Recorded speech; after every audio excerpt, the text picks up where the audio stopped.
for dispensaries, not the other part, as long as, again, it fits within whatever zoning they have, you know, distance, you know, things like that.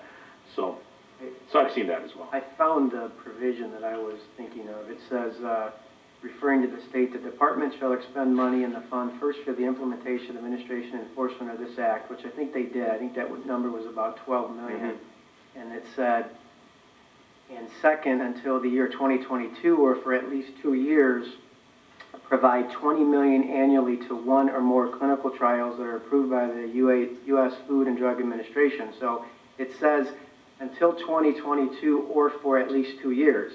Mm-hmm. I don't know this. I'm just speculating that they decided they weren't going to do it, got this money out into the community, and they still have 2 years to drag 20 million. That's my speculation. I just wasn't sure if you could confirm that or not. Yeah, I don't know. Okay. That was actually what I was going to read, was that, and to be clear that that 20 million was not taken. So although I agree having a number is great, it necessarily isn't. It gives us something to work with, but if anyone out there is taking the number times 28, that doesn't mean that's what we're going to get. In addition, if I'm correct, that's only for like the retail locations. Only for retail and locations. a micro business, I think. That would be a retail location. Yeah, so again. Right, so for example, if you had like 10 marijuana facilities, but only 3 of them would be retail dispensary type things, you only get your pro rata cut for those 3, Yeah. not for the other businesses. So in case anyone out there is saying 10 times 28, that's not what it is. And also as more places come online, though the sales could increase, but we don't know, that's also going to split that, you know, so the 20 million, more places, I mean, so the numbers are still not 100%. Mr. Chairman, again, we shared the numbers just because we had them, and I know that was a topic. I am not standing here before you advocating any of that. You know, I think there's still a lot of unknowns. Quite honestly, I think until you get a solid 3 to 5 years of history under your belt, I don't think the state's really going to have any annual projections because of, I don't know, I mean, when you do have more communities opting in, I can assure you that when the community saw what the stipend for these communities were, they were all thinking like, how do we get a piece of that?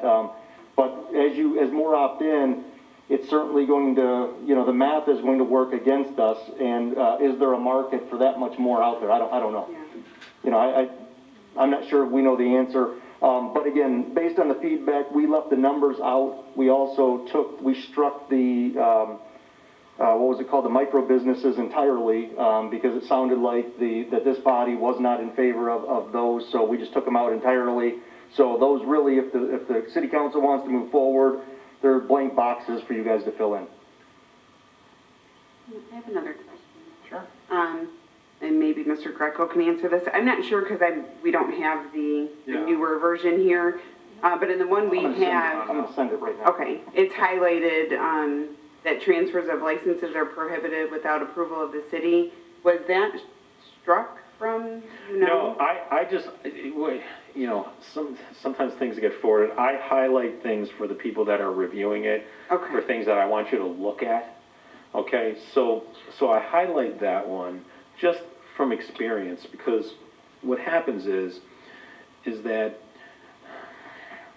all right, so let's say somebody comes in here and gets a license for a dispensary, retail establishment, or any one of these facilities, okay?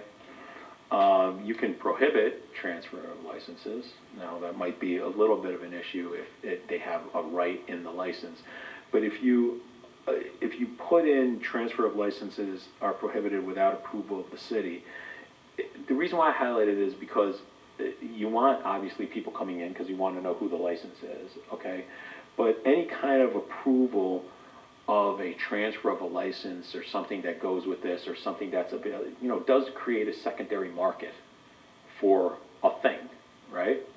So I could come in here, you guys, I could come in here with my whole song and dance. You're like, wow, Greco's proposal for that empty industrial building is incredible, you know, and I pay my $5,000 fee or $10,000 for recreational and for marijuana, for medical, right? So it cost me $10,000, and now I've got this piece of property. I've got this license from the city, and then some group from Chicago comes in and they say, you already paid for the licenses for this year, and you already got it in, and they already approved your plans, I'll buy it off you for $1 million. And now you guys just approved something, it cost me $10,000. The whole entire time I was probably marketing it to some national people. I don't want to be too cynical here, but I think it's important that there is going to be potentially a property constitutional issue if you prohibit, transfers potentially, right? Because it's like, wait a second, you granted a right, but it's a regulated grant of right that you can take away or not take away. So I put in here, transfer of licenses prohibited without approval of the city. So you guys know what's going on, you see who's coming in. We're not going to be able to stop everything all the time, on what people are doing or not doing. And it might be a good plan for the city anyway. And if I did that and was able to get in, fine, but. Dave, to be honest with you, that's one of my concerns is, everything is like, well, we don't know if we're gonna be able to do this, we don't know if we're gonna be able to do this, we don't know if we're gonna be, do we even bother? That's my biggest concern, like as of right now, I think the ordinance that we passed, even though it's not, I can drive down Telegraph in Taylor, and there's billboards on the side of Telegraph that are promoting marijuana. I don't believe they're supposed to be doing that right now, are they? With regard to. But again, who's gonna enforce it, right? Well, it's not just enforceable, it's also, there's a constitutional issue with regard to Exactly. regulations, right? Everything So we you guys put have here, done then what- there's a constitution, then there's another reason, and this is another reason. This just makes me step back even more. I'm gonna be honest with you. That's just, and I know it's not your fault, there's loopholes and everything like that, but sometimes it's a. Billboards want advertising where you can buy marijuana. Yes, Taylor don't. yeah, They work- not in Taylor, but they're in. No, but, yeah, marijuana. Yeah, it's right on like Telegraph. Yeah, there's one, there's two right on Telegraph, Like, almost next door. And Mr. Greco, I asked about the highlighted because I think it needs to be in there. So, Yeah, well, I definitely so want it. I put the highlights so you guys see it. Thank you. You know what I mean, primarily. Like, there's some things that usually I want you to focus on. I know you guys have a lot to go through, and a lot of ordinance, frankly, is a lot of legal, in words, and even lawyers get a little tired looking at it. So I highlight stuff so you guys can definitely see, like, hey, by the way, pay attention to this on this page. Thank you.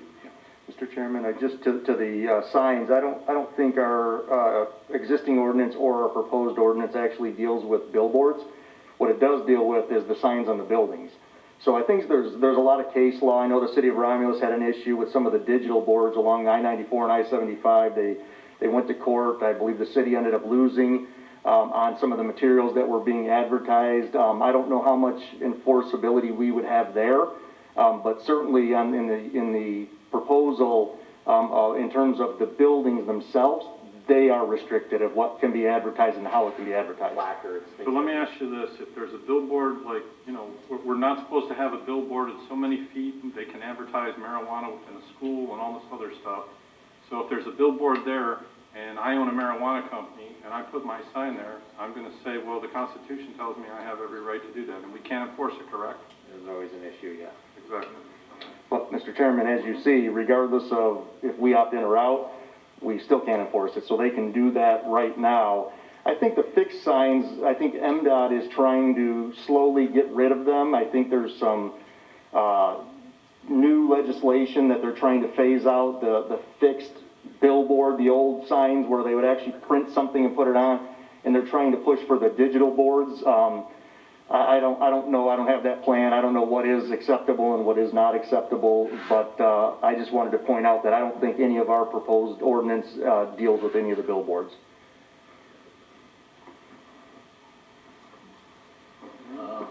Greco, question for you. Yes. What I'm reading here, it says transfers of license are prohibited without approval of the city. When that is said, now when you say city, who would be the final say-so on as far as those transfers go?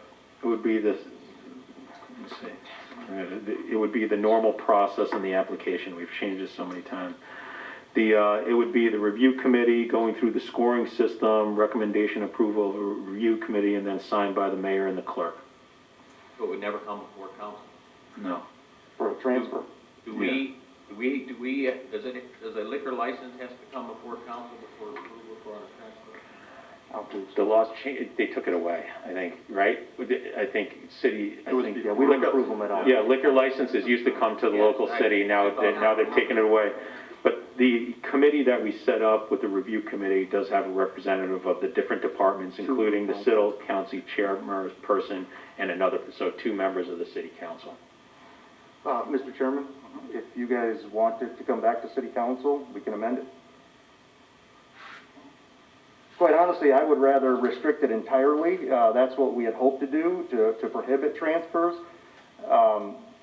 But I think, going back to what Dave said, I think it puts us in kind of a vicarious legal position. So, but if you guys want to change that or add the language to come back to city council for any transfers, I don't know that we can't do that, can we, Dave? You can have city council approve, no doubt. I did. When did the 1,000 feet and the 500 feet change? At the last meeting.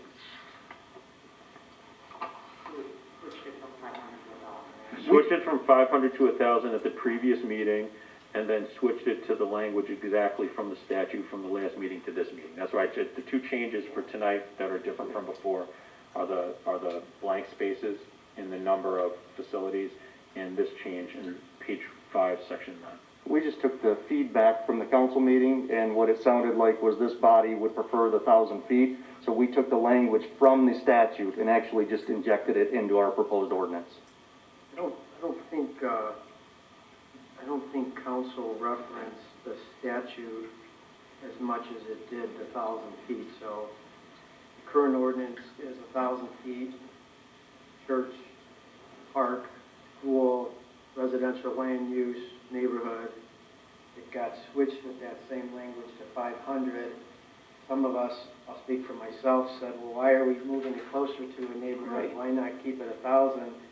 So we went back to 1,000, but we changed the language. I think now it's only residential property, but we eliminated, I think, residential land use in church. The language did change different than I think what this committee talked about.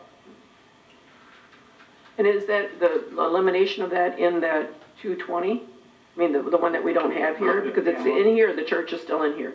Right, it's in the new one. The new one, the document that Dave sent is actually pretty good tracking system, because if you look at the Word version where he makes his changes and strike throughs, you can see what it was and what it went to. And the language was 1,000 feet from the nearest lot line of the following: a religious institution, public park, residential zoning district, residential land use, child care facility, public or private educational facility, including but not limited to preschools, nursery, elementary, secondary, and high schools. That